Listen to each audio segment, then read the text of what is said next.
rola assim. rixa piloto e mecânico? Tipo, fora você no seu canal, sendo famoso e o caralho. Hoje em dia, não muito. Mas no passado, existia um pouco disso. Ah, é? É. Na época que eu trabalhei mesmo na Varig, lá nos anos 80, era muito diferente, cara. Você não via, assim, um piloto chegar para trabalhar, ou um comissário de bordo, vir trabalhar de ônibus, de metrô. Isso não existia. Era um glamour, assim, era um... Pô, essa profissão é um negócio top. Então, todos eles tinham carro, todos eles compravam apartamento. E o pessoal da manutenção era mais a ralé. Era, como é que você chama? Humilde, a burguesia. Burguês e humilde. Membro humilde. Então, membro humilde. Então, a gente era o outro lado lá, ia de ônibus. Se eu sou piloto, meu amigo, tem um cara que eu não ia querer arrumar problema, era com o mecânico do avião como voar. Parando pra pensar, né? Cara, tá maluco. Eu ia querer ser amigo de todos os mecânicos eu que também, tem na mano. Tá empresa. maluco? Quando eu postei o vídeo falando, estão cancelando o Lito, alguma coisa assim, aí teve um cara que comentou assim, falou... Pô, se eu sou piloto, a última pessoa que eu vou querer cancelar é o cara que conserta meu avião. Não, pior que é. Mas lembrando que não é os pilotos unidos que foram contra o Lito. É só um bando de piloto mela cueca que tem um ego frágil e se sente ofendido pelo sucesso alheio. É o que eu falo, tá? A grande maioria, e são muito gente boa, cara. E é um negócio assim, tipo... É uma qualificação muito difícil de obter. Tá? Eu conheço muito de avião. E... Pô, mas você ser mecânico de avião, mano... Você tem que ser um cara que vai controlar a vida das pessoas. Também. Igual o piloto. Porque tem uma... Tipo, exatamente. Se o mecânico falhar, o piloto não vai poder salvar todo mundo, tá ligado? Ele pode tentar pousar o caralho. Mas o piloto... Porra, mecânico, né, cara? E assim, eu aprendi muita coisa com esse negócio de pilotagem. Sabe? Que abre o meu campo para produzir mais conteúdo interessante. Porque como eu também... Uma das minhas qualificações é ser instrutor de fatores humanos em manutenção de aeronaves. Que, na verdade, poderia ser manutenção, poderia ser área operacional de voo. Mas eu estudo sobre como o ser humano erra, porque todo ser humano erra, e como que a gente cria redes de segurança para que esse erro não se transforme num acidente. Então, esse é um dos campos que eu estudo. Isso é legal. E, tipo, eu jamais teria ideia, usando simulador, de algumas coisas que eu tenho agora quando eu tô pilotando sozinho. Entendeu? Eu tô fazendo um voo sozinho e eu tenho algumas percepções que eu não teria usando o simulador, que é que nem ele falou, porra.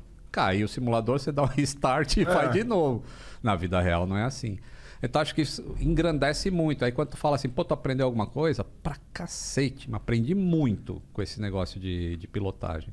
Então, isso me deixa mais completo para fazer um conteúdo mais legal e para segurança de voo, que é isso que é o meu objetivo final. Curiosidade, quais são os safeguards que dão certo, assim, para erros humanos?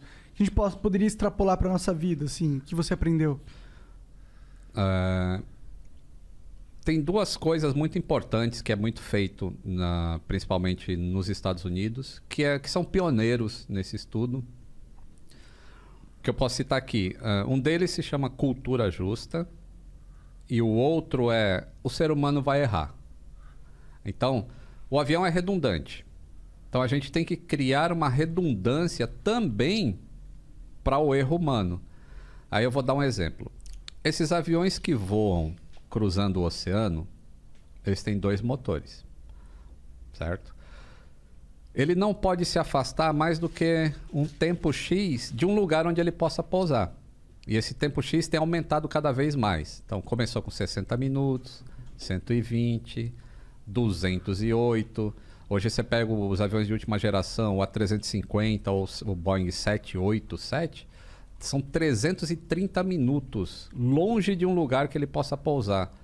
Isso dá 5 horas e meia. Entendi. O que significa? Que ele pode se afastar 5 horas e meia e perder um motor, por exemplo, e ele vai conseguir pousar em outro lugar sem problema.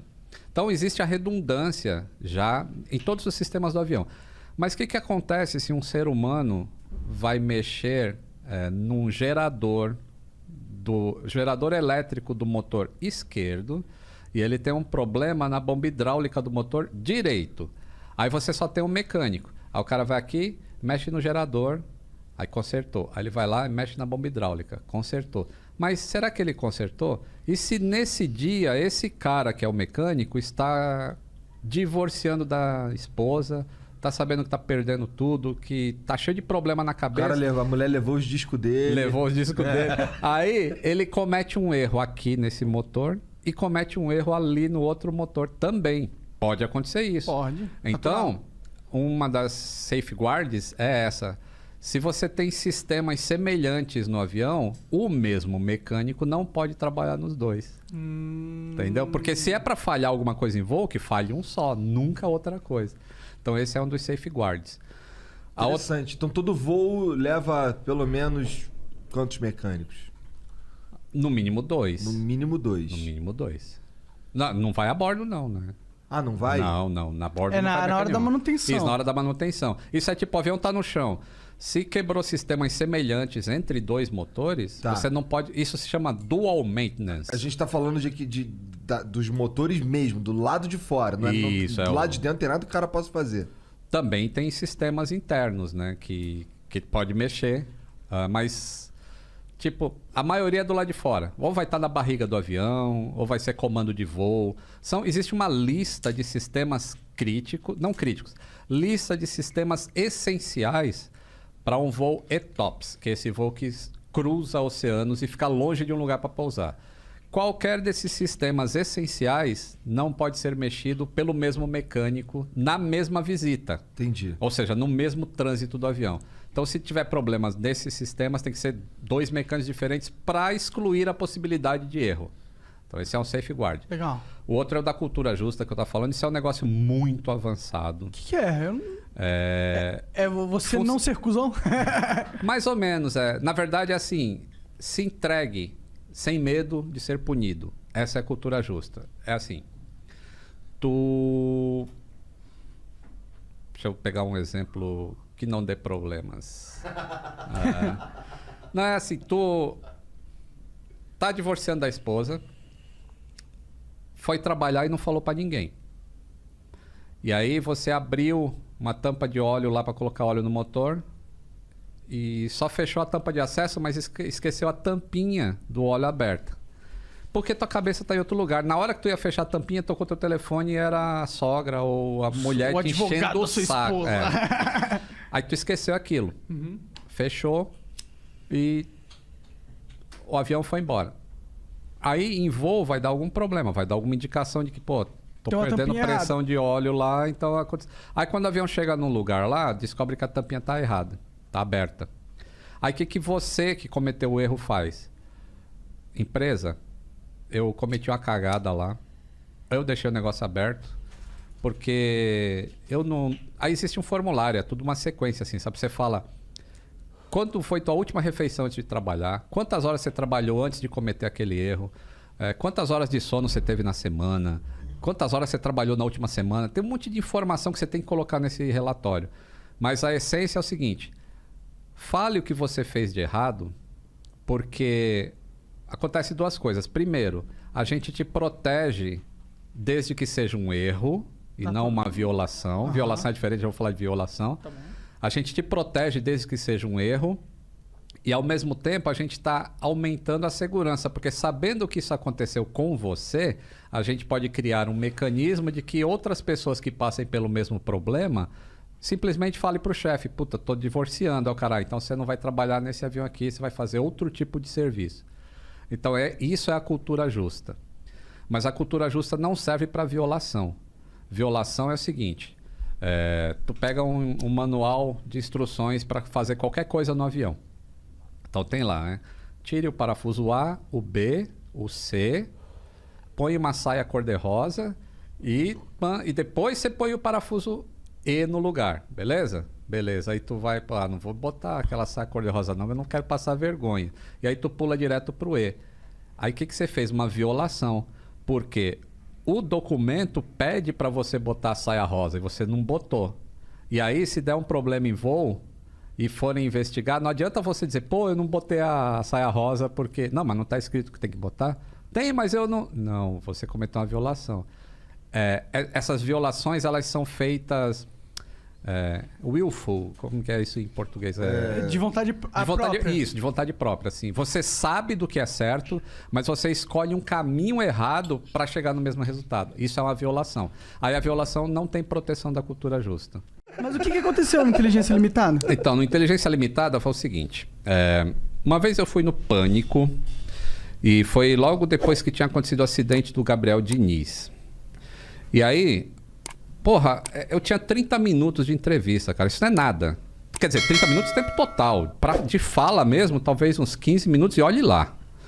E aí, né, eu entrei e o cara do Pânico lá, o Emílio. Surita, já chega aí. A primeira pergunta, eu fui lá pra falar de um negócio. A primeira pergunta que ele fala é: porra, foi Santos Dumont ou os irmãos Wright que construíram o avião? Falei, porra, já começa com o pé nos peitos, né? Tipo, a maior polêmica da aviação. Resolve agora.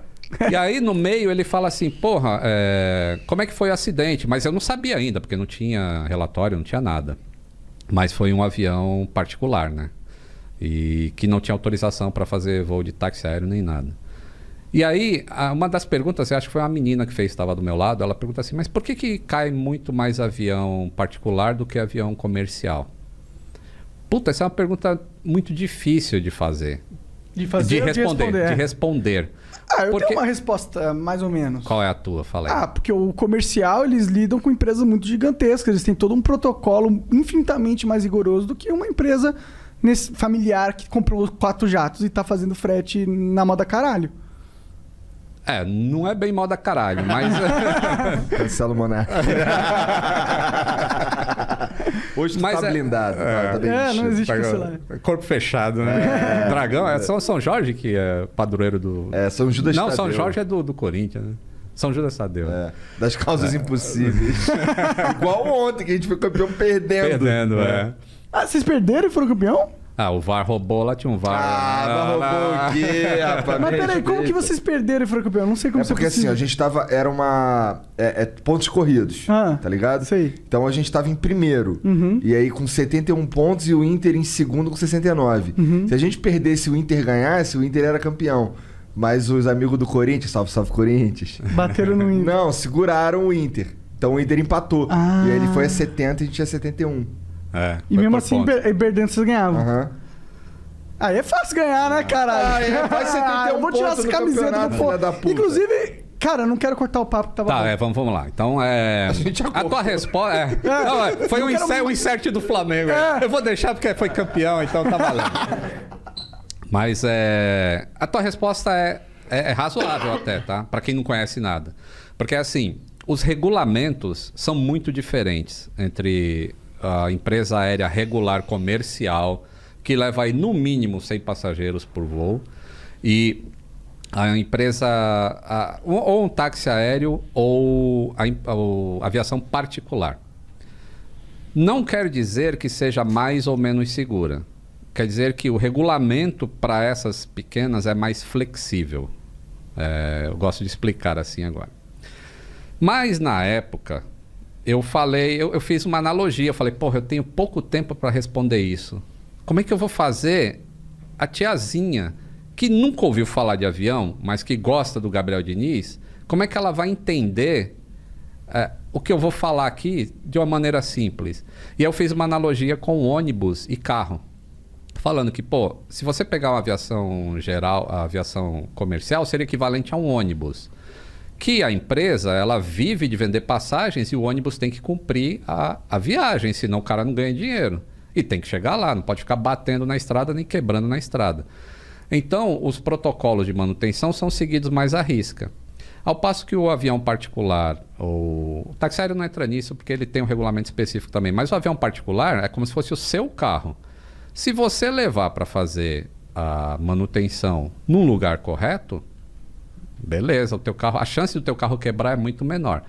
Se você levar para fazer, eu usei o termo, acho que oficina do Zezinho, aí, um dia o teu carro vai quebrar, porque o cara vai pegar a vela, aí vai estar no manual assim, né? Troque a vela com 10 mil quilômetros, se for o caso. Aí o Zezinho vai tirar e falar, não, essa vela tá boa. Quantas vezes vocês já viram isso? Muitas. Aí vai botar a mesma vela, mas um dia ela vai falhar, porque nada, é mecânico. Porque o protocolo tem uma lógica para existir. Então, aí foi isso no Pânico. Aí os caras cortaram esse trecho e jogaram nos grupos de piloto, falando, o cara desmerecendo a aviação particular. Ah, mas meu Deus. E aí o que acontece? O meu público não está sabendo disso. Mas eu sou um profissional da aviação. Eu trabalho com pilotos. Com cara.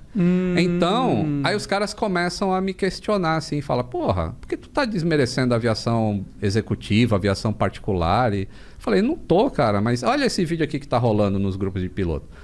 Aí eu falo, pô, mas não é nada disso. Isso aí você está vendo só um trecho, não é isso. E aí oficinas de manutenção falaram, pô, o cara tem maior visibilidade e fica falando mal de oficina de manutenção. Aí depois eu fiz uma live explicando o que eu queria dizer e falando, pô, se a tua oficina faz tudo certo, não se incomoda com o meu comentário. Meu comentário não é para quem faz as coisas certas, é para quem não faz, que leva a um acidente, entendeu? Aí como teve esse negócio todo de mistura de aviação comercial, não sei o que lá, aí um piloto de executiva falou, pô, sabe como é que você podia explicar isso? Você faz assim, ó, pensa num restaurante e pensa na cozinha da sua casa. A comida vai sair do mesmo, vai servir para você comer do mesmo jeito, certo? Você vai comer um prato de comida. Só que no restaurante, ele tem que ser regulado pela Anvisa, porque tem um monte de gente comendo lá. A comida não pode estar estragada, tem vigilância sanitária, tem tudo isso. E tem uma clientela que também cobra. Cobra, paga para aquilo alto. E na tua cozinha, tu tem também que pegar o bife, cozinhar e tudo mais e fazer isso. A diferença é que na cozinha industrial tem um chefe e tem cozinheiros e tem pessoal que vai fazer compra e tem tudo. Então, os processos são divididos. Na aviação executiva, um cara, quando ele vai decolar de um aeroporto para outro, ele tem que saber se naquele outro aeroporto que ele vai pousar, se tem lugar para ele reabastecer, se tem uma vaga de estacionamento. Ele, às vezes, não tem informação meteorológica, ele tem que entrar em contato com alguém de lá para saber como é que está antes de ir, tem que ver um monte de coisa, tem que ver, fazer o plano de voo. Tudo isso fica a cargo do cara da aviação executiva e particular. Na aviação comercial, essas informações são divididas em vários setores. Tem um cara que cuida só do despacho do avião, meteorologia, peso e balanceamento. Tudo isso chega pronto pro grande cozinheiro, que é o chefe do avião. E aí, o que ele faz? Ele finaliza aquele prato e entrega para o cliente. E finalizar seria fazer um voo de A para B. Entendi. Aí, esse aqui não. Esse ele vai no mercado comprar carne, vai botar o óleo, vai ficar ali... E o patrão dele tá ali querendo a comida ali rapidinho e de repente aparece até mais gente para comer, ele tem que fazer mais bife correndo, entendeu? Mas entrega também o que foi prometido. Se as duas cozinhas estiverem limpas, ninguém vai passar mal. Essa seria a mensagem. Aí, no Vilela, eu contei essa história. E eu falei assim, então o piloto da linha aérea comercial é o que finaliza o bife. E aí cortaram só esse trecho, como se o cara só fizesse isso. Entendi. Porra, aí também o vagabundo tá de má vontade. Mas total má vontade. Os caras querem achar uma brecha pra te fuder. Querem. E aí, na verdade, é categórico, isso. Cara. Mas e aí eu entendi. Parece, mas aí eu tive um insight assim, entendi o mecanismo do negócio. E aí, né, cortaram isso e começaram a espalhar para todo o grupo de piloto. Que o cara tá falando que piloto comercial que a gente só frita bife. E aí começaram a tirar sarro. Aí a Associação Brasileira de Pilotos, a Abrapac, da Aviação Civil, postou no Instagram um bagulho falando, para quem ganha essas faixas, precisa muito respeito, não sei o que lá, não sei o que lá, e não só... E aí botou a palavra bife. Enquanto esse bagulho tava ali na... Então repercutiu pra caralho então, essa repercutiu. Porra. Aí eu falei, não, mas agora entrou uma associação aí que também embarcou só nesse corte. Pô, vamos ouvir a história toda então? Aí eu fiz um vídeo botando esse texto da Abrapac e contando o que foi. Porque muita gente só assistiu o corte, não assistiu o que eu conto tudo. Entendeu? E aí quando eles ouviram a história toda... então o cara tá falando outra coisa, ele tá falando de processos. O Vilela ainda fala, essa analogia é boa, entendi agora a diferença entre a aviação comercial e a outra aviação. Aí a Abrapac voltou atrás, editou o texto, veio no inbox, pediu desculpas. Outras pessoas que ficaram me xingando, cara, falando de escroto. Esse cara é mó escroto e tá acabando com a aviação e não sei o que lá. Caralho, você que tá acabando com a aviação, não é a pandemia, não. Aí também tiveram que pedir desculpas. E assim... Que merda, por cara. besteira, E aí de raiva tu vai virar piloto. Ontem, no Twitter, eu achei mó legal que pousou um avião em Belém. Um Antonov 124, o avião russo. Com esse nome, Que é um só podia ser russo, né? Aí um avião grandão, né?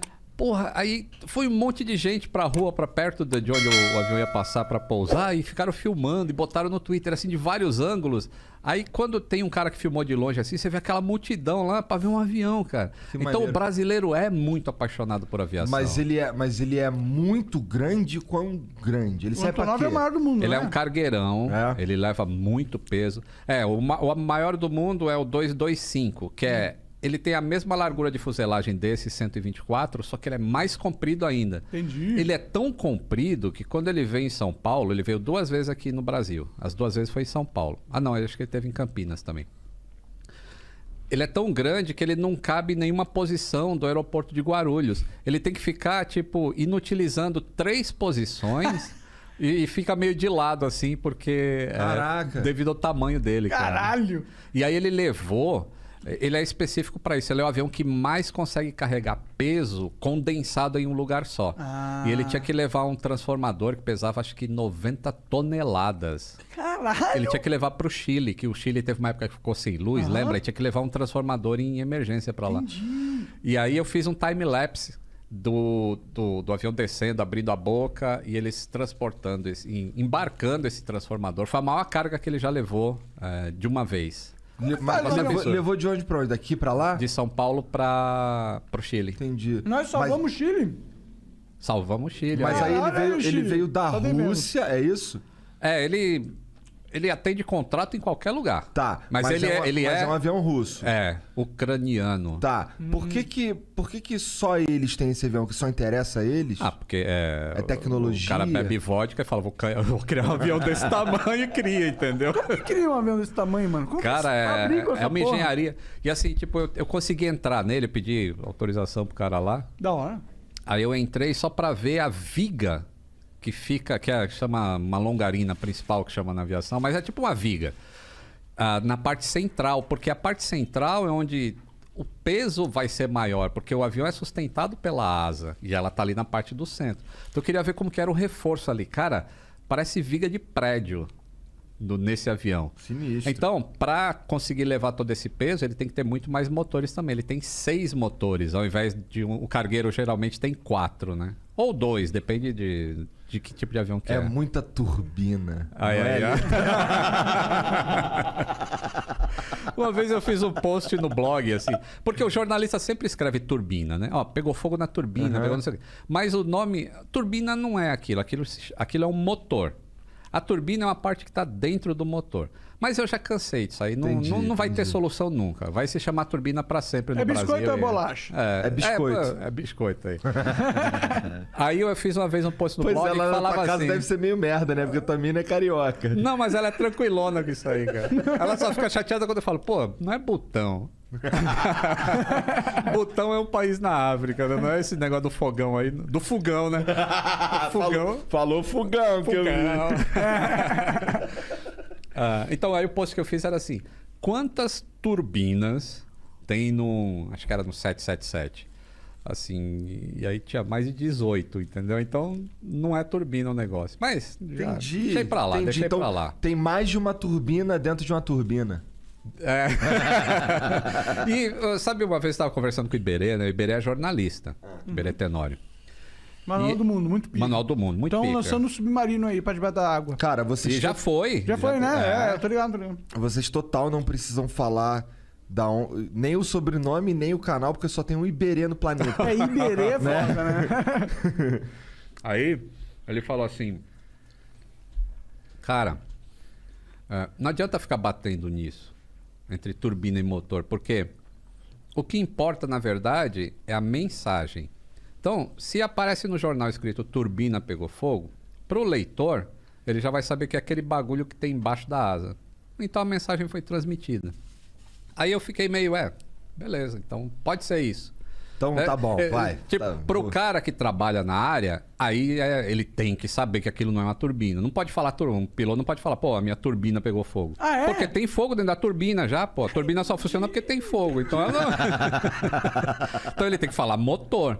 Mas porque em inglês são 2 nomes diferentes. É engine, que é o que tá na asa, é o engine. E lá dentro eles falam turbine.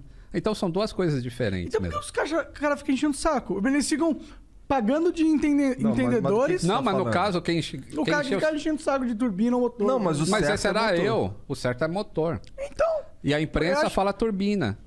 Entendeu? A imprensa As que é notícias... burra. Entendi. Não, eu tenho que consertar ele pra não cancelar. Não é que é burra, é que eles não têm a necessidade de saber disso, entendeu? A imprensa é meio burra, né? Vamos concordar. A mainstream, pelo menos.